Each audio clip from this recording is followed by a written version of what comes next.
Hello everyone, some basic concept of chemistry class 11th का अभी हम लोग क्लास ले रहे हैं। ये 5वां क्लास है, तो इसमें हम लोग आगे लगातार पढ़ रहे हैं। तो पढ़ेंगे सिग्निफिकेंट फिगर के बारे में। हम लास्ट क्लास में पढ़ाए थे। तो सिग्निफिकेंट फिगर इसमें पूछना पहला है, states the number of significant figure, यानी कि इसमें कैलकुलेट करना है कि कितना नंबर, मतलब सिग्निफिकेंट फिगर क्या होगा, कितना है। ठीक है ना। तो इसका 4 रूल बताए थे। पहला था कि all the non zero numbers are significant, जितने भी जीरो मतलब नॉन जीरो नंबर है सब सिग्निफिकेंट होते हैं। डेसिमल को इसमें ऐड नहीं करना होता है। ठीक है। दो नॉन जीरो के बीच में कोई जीरो है तो उसको भी ऐड कर लेते हैं। ठीक है। अगर नॉन जीरो से पहले जीरो है तो उसको ऐड नहीं करते हैं। नॉन जीरो के बाद राइट साइड में अगर जीरो है तो उसको भी ऐड कर लेते हैं। ये जो एक्सपोनेंट वाला है इसको भी हम लोग सिग्निफिकेंट फिगर में ऐड नहीं करते। तो देखते हैं सबसे पहले यहाँ पे इसका जो है 1 2 3 4 5 सिग्निफिकेंट फिगर है 5 इसका। ठीक है। इसमें कैलकुलेट करेंगे तो 1 2 3 होगा। क्यों? क्योंकि ये जो है नंबर से पहले, नॉन जीरो नंबर से पहले जो जीरो होगा उसको कैलकुलेट नहीं करते हैं। यहाँ पे देखिए 3 होगा सिग्निफिकेंट फिगर, यहाँ पे 4 हो जाएगा। ठीक है। यहाँ पे भी 3 होगा। अब ये जो पावर है यानी कि 10 टू द पावर 4, इसको भी हम लोग साइंटिफिक नोटेशन के टर्म इसको हम लोग ऐड नहीं करते हैं, डेसिमल को ऐड नहीं करते हैं। इसका हो जाएगा साइंटिफिक सिग्निफिकेंट फिगर 4 और इसमें हो जाएगा 6। ठीक है। इसमें हो जाएगा आपका कितना, 4। ये इंपोर्टेंट है प्लैंक कांस्टेंट। प्लैंक कांस्टेंट का वैल्यू पूछ सकता, मतलब आपको पता होना बहुत जरूरी है। 6.626 into 10⁻14 -34 जूल सेकेंड। ठीक है। ये प्लैंक कांस्टेंट का वैल्यू होता है। 6.023 into 10⁻23 एवोगाड्रो कांस्टेंट का 3.0 into 10⁸ मीटर पर सेकंड। ये लाइट का वेलोसिटी ऑफ लाइट होता है। 1.602 10⁻19 कूलम ये इलेक्ट्रॉन का चार्ज होता है। ठीक है। अब इसमें भी अगर हम कैलकुलेट करें तो कितना हो जाएगा, 4 हो जाएगा। इसमें करें तो कितना हो जाएगा, 2 हो जाएगा। उसके बाद इसमें करें तो कितना हो जाएगा, 4 हो जाएगा। ये सिग्निफिकेंट फिगर होता है। ठीक है। अब हम आगे बढ़ते हैं क्या, तो कैलकुलेशन इन्वॉल्विंग सिग्निफिकेंट फिगर्स। ठीक है। क्या है, कैलकुलेशन इन्वॉल्विंग सिग्निफिकेंट फिगर। इसमें लास्ट तक चलेगा, कैलकुलेशन सीखना है। फिर राउंडिंग ऑफ एस्टिमेशन वाला जो इसमें सिग्निफिकेंट फिगर का होता है वो करेंगे और लास्ट में फिर कुछ न्यूमेरिकल्स भी करेंगे। तो लास्ट तक जुड़े रहिएगा। देखते हैं इसमें क्या, calculation involving significant figure. When addition subtraction, जब हम एडिशन करते हैं या सब्ट्रैक्शन करते हैं तो ये रूल 1 लगता है।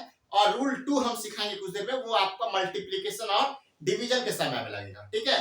तो रूल 1 कहता है कि when addition subtraction is carried out the final result should be reported. तो फाइनल रिजल्ट तो जो आना होगा वही आएगा, लेकिन हम लोग रिपोर्ट वो करेंगे up to the same number of decimal place as are present terms having the least number of decimal place. जैसे मान के चलिए ये नंबर है 7.23 2.1 0.312, तो आंसर आया 9.623 632। क्या है आंसर, 9.632। लेकिन इसका जो आंसर होगा वो रिपोर्ट करेंगे हम लोग 9.6। क्यों करेंगे, तो यहाँ देखिए फर्स्ट जो है उसमें जो डेसिमल के बाद 2 डिजिट है वो है 23, सेकंड में है सिर्फ 1 और थर्ड में है 3 डिजिट। तो लिस्ट कौन सा है, 1 डिजिट। तो डेसिमल के बाद 1 डिजिट ही हम रिपोर्ट करेंगे। ठीक है। जो लिस्ट नंबर जो डेसिमल का होगा वही। अब इसमें ऐड करेंगे, देखिए इसमें डेसिमल के बाद 3 डिजिट है और इसमें डेसिमल के बाद सिर्फ 1 डिजिट है, तो हम डेसिमल के बाद सिर्फ 1 डिजिट को रिपोर्ट करेंगे। ठीक है। इसमें भी ऐड करेंगे और देखिए आया तो डेसिमल के बाद 4 डिजिट एक्चुअल में, लेकिन हम रिपोर्ट करेंगे उसको जो डेसिमल के बाद लिस्ट नंबर हो। तो यहाँ देखिए डेसिमल के बाद 3 डिजिट है, यहाँ डेसिमल के बाद 4 डिजिट है, यहाँ डेसिमल के बाद 2 डिजिट है, तो हम भी रिपोर्ट करेंगे डेसिमल के बाद 2 डिजिट 19.35। ठीक है। तो ये रूल 1 है। तो पहले इसको भी नोट कर लीजिए और आप समझ लीजिए कि कैसे कैसे होता है। अब जैसे कि यहाँ पे ये जो नॉन जीरो नंबर से प्रीसीड में पहले जो है वो जीरो है तो उसको कोई काउंट नहीं करेंगे हम लोग सिग्निफिकेंट फिगर में। तो इस तरह से आप पूरा इसको नोट कर लीजिए। और अभी हम तुरंत हम रूल 2 जो इसमें क्या मल्टीप्लिकेशन और डिवीजन करेंगे तो क्या होगा वो भी सीखेंगे। पहले आप इसको नोट कर लीजिए, हम हट जाते हैं स्क्रीनशॉट लेकर के या फिर किसी तरह से। आप देखेंगे रूल 2। रूल 2 जो है वो मल्टीप्लिकेशन एंड डिवीजन के बारे में बताता है, यानी कि multiplication division the final result should be reported. ठीक है। फाइनल रिजल्ट तो जो भी आना है वही आएगा, लेकिन हमें रिपोर्ट जो करना है हम बताएंगे आंसर क्या। तो final result should be reported up to the same number of significant figure as are present in the term with least number of significant figure. जिसका मतलब 2 टर्म तो होगा, मल्टीप्लाई करेंगे तो किसी 2 टर्म का तो मल्टीप्लाई करेंगे, डिवाइड करेंगे तो 2 टर्म का तो डिवीजन करेंगे। तो एक का सिग्निफिकेंट फिगर होगा, दूसरे का सिग्निफिकेंट फिगर होगा, जिसका सिग्निफिकेंट फिगर कम होगा उतने तक ही हमको आंसर बताना है। जैसे देखिए एग्जांपल के तौर पर 5.10288 एक नंबर है और 1.30 एक नंबर है, इन दोनों को जब मल्टीप्लाई किया तो आंसर है 6.633664। ठीक है, तो अब हम क्या करेंगे, इसका सिग्निफिकेंट फिगर काउंट करेंगे वो होगा 3, इसमें सिग्निफिकेंट फिगर काउंट करेंगे वो होगा 5, तो 3 डिजिट मतलब हम जो आंसर आएगा उसका भी सिग्निफिकेंट फिगर 3 ही होना चाहिए।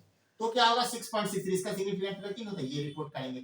उसके बाद जब हम डिवाइड करेंगे 5.2765 और 1.25 को तो आएगा 4.2212, तो इसको भी रिपोर्ट जो हम करेंगे वो 4.22 तक ही रिपोर्ट करेंगे। ठीक है, यहाँ तक बात समझ में आ रहा है? आपका जो रूल फर्स्ट था एडिशन सब्ट्रैक्शन वाला वो समझ गए, उसमें क्या देखना था हमको, डेसिमल प्लेस चेक करना था, जिसमें list number of decimal place होगा हमें वो वहां तक आंसर रिपोर्ट करना होगा, list number of decimal place.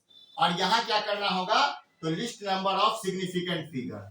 एक देखिए एडिशन सब्ट्रैक्शन में list number of decimal place और डिवीजन मल्टीप्लिकेशन में list number of significant figure, ये दो चीज आपको करना है। दोनों रूल पहले यहां से लिखिए, कैलकुलेशन इन्वॉल्विंग सिग्निफिकेंट फिगर, फिर रूल फर्स्ट, फिर रूल सेकंड, दोनों रूल को आप क्या कीजिए, बहुत ही अच्छे से कॉपी में नोट कर लीजिए और समझ के, अगर एक बार में नहीं समझ में आता है तो दूसरे बार वीडियो को प्ले करके समझिए, फिर भी नहीं आता तो कमेंट में पूछिए, हम फिर से समझाने के लिए शॉर्ट्स के माध्यम से या किसी भी तरह से आप लोगों के साथ जुड़े हुए हैं। पहले पूरा अच्छे से नोट कर लीजिए, फिर हम और आगे पढ़ाते हैं।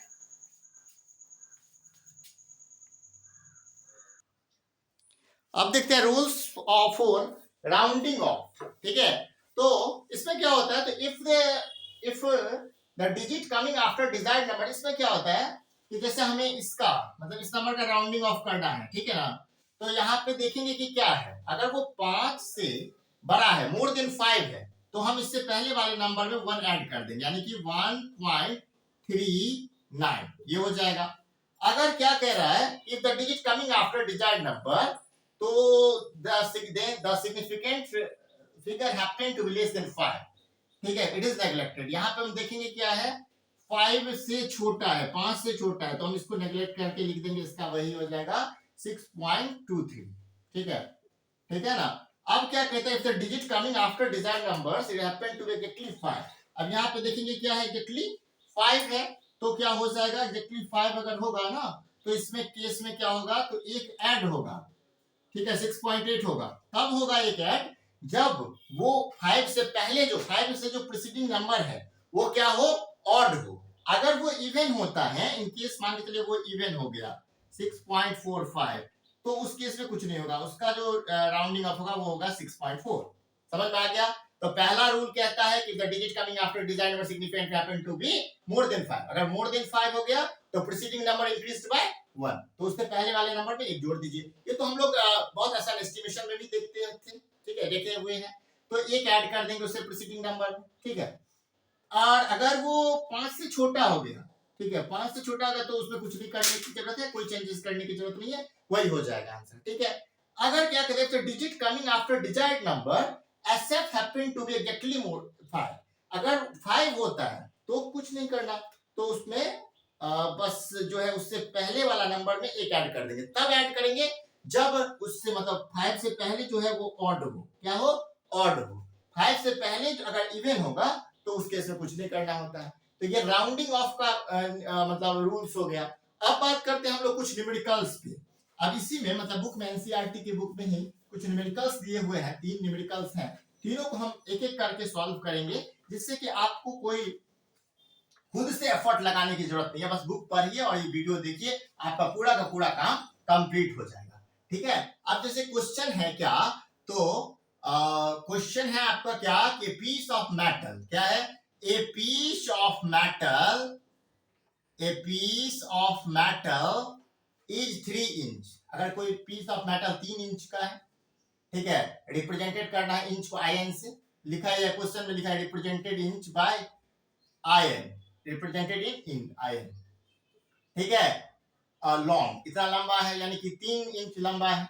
तो पूछ रहा है कि what is its length in centimetre, तो इंच में अगर 3 इंच का है तो उसका सेंटीमीटर में क्या लेंथ होगा, what is its length in centimetre, what is its length in centimetre, centimetre में क्या लेंथ होगा, ये चेक करना है। सीधे आपको इसमें कुछ नहीं करना, आपको पता होगा कि वी नो दैट, हम जानते हैं, क्या लिखेंगे, वी नो दैट, जैसा कि हम जानते हैं, ठीक है ना, वी नो दैट, जैसा कि हम जानते हैं, क्या जानते हैं, तो 1 इंच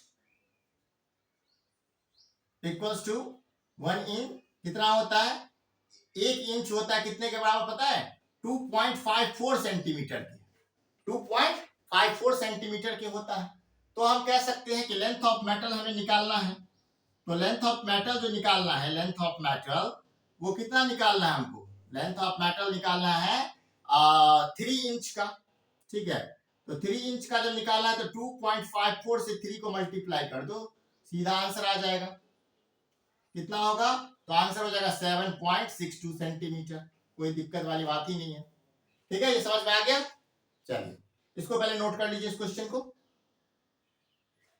इसको पहले नोट कर लिए, समझ के नोट कीजिए।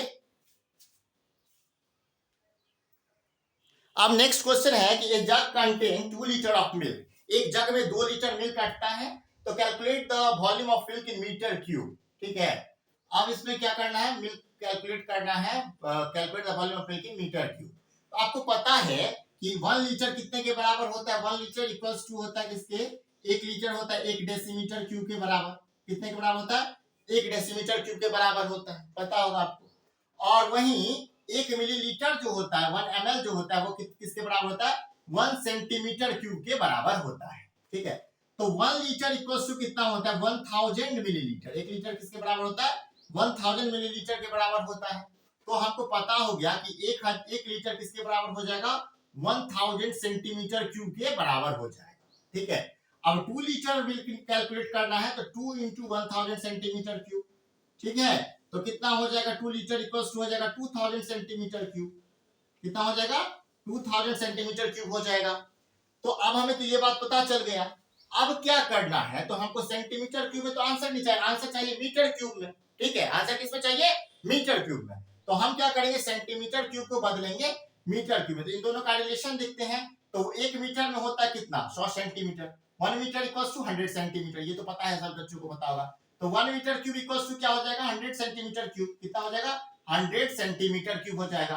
आपको पता है 1 मीटर क्यूब इक्वल्स टू हो जाएगा कितना, तो 10 का पावर 2 सेंटीमीटर, और उसका क्या हो जाएगा होल क्यूब। तो यहाँ पे क्या हो जाएगा, 1 मीटर क्यूब बराबर हो जाएगा, आपको पता ही होगा इस तरह से क्या होता है, 10 to the power 6 centimetre cube, ठीक है। तो आपको निकालना क्या है, सेंटीमीटर क्यूब, तो हमें क्या चाहिए, सेंटीमीटर, हमें मीटर क्यूब में चाहिए। तो आपको पता है कि मीटर क्यूब में क्या हो जाएगा, 1/10 to power 6 metre cube equal to हो जाएगा 1 सेंटीमीटर क्यूब, हो जाएगा कि नहीं हो जाएगा, यानी कि 1 मीटर क्यूब का वैल्यू क्या हो जाएगा, 1 सेंटीमीटर क्यूब हो जाएगा किसके बराबर, 10 टू 1 मतलब 10 to the power -6 metre cube किसके बराबर हो जाएगा, 1 सेंटीमीटर क्यूब के बराबर हो जाएगा। तो 1 सेंटीमीटर क्यूब, तो इसको क्या करेंगे, अभी हम लोग मल्टीप्लाई कर लेंगे, तो क्या होगा, 2000, 2 लीटर इक्वल्स टू क्या हो जाएगा, 2000 into 10 to the power -6 metre cube, ठीक है। अब ये 3 जीरो यहाँ से हो जाएगा, तो 2 into 10 to power -3 metre cube, इतना हो जाएगा, इतना दूध मिल्क जो है वो अटेगा, समझ में आ गया। तो ये आपका हो गया। तो अब इसको पहले आप नोट कीजिए अगर समझ में आ गया तो।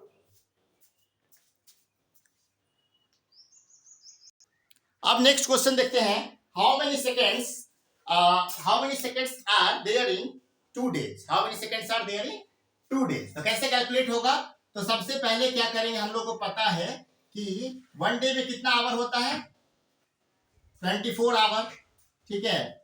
उसके बाद पता है कि 1 आवर में कितने मिनट्स, 60 मिनट्स, और 1 मिनट में कितने सेकंड होते हैं, 60 सेकंड, ये बात तो आपको पता है ना। 1 डे में कितना, 1 मिनट में हो जाता है कितना, 60 सेकंड। तो सबसे पहले अगर ऑब्जेक्टिव टाइप में होगा तो इसको तो ऐसे ही हम लोग निकाल लेंगे कि आपको क्या पूछ रहा है, how many seconds are there in 2 day.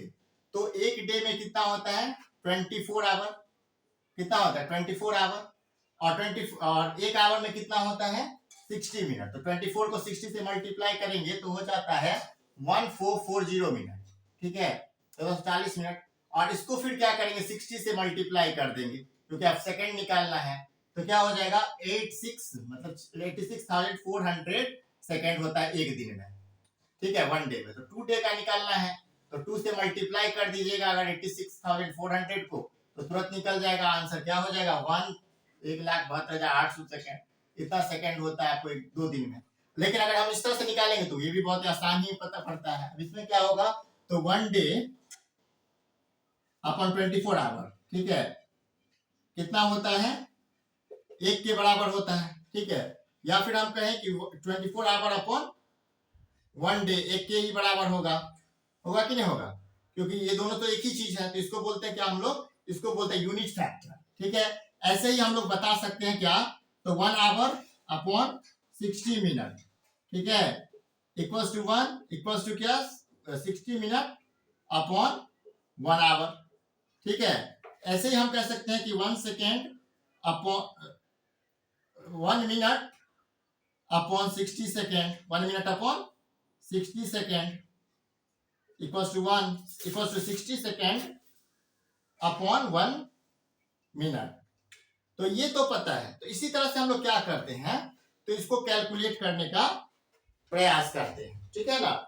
इसको क्या करते हैं, कैलकुलेट करते हैं। जैसे कैसे निकालेंगे, हमें निकालना होगा 2 डेज, 2 डेज इक्वल्स टू, तो क्या होगा 2 डेज इक्वल्स टू क्या होगा, हाँ यही करेंगे, 2 days into 24 upon 1 into 60 upon 1 into 24 hour हो गया, 60 मिनट हो गया, ठीक है, अपॉन 60 अपॉन 1 हो गया, ठीक है ना।